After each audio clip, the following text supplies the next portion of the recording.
Instagram DMs loading circle. Hey everyone, welcome back to our channel. In this video we're going to learn how we can solve if Instagram DM is loading circles, so make sure to watch the video till the end. So whenever you open up Instagram apps, sometimes when you go to the DMs page, it's just constantly loading a circle and not letting you open the DMs tab at all. So what do you do if you want to fix that? Now to fix this could be a couple of steps. Long press the Instagram app icon, tap the I button to come to the app info page. Then from there, just scroll down to storage, clear the cache files and make sure to clear the data. This will log you out of your app. Now if you're an iPhone user, you can't do this. You have to uninstall and reinstall the app. After you do that, open up your Play Store or your App Store. Check if the Instagram app has an update available, and if it does, now make sure to update the Instagram app to the latest version.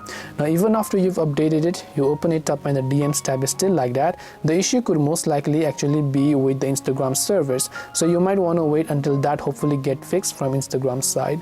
So hope this video helped you. If you have got any questions, feel free to leave them down. Thank you for watching and see you in the next video.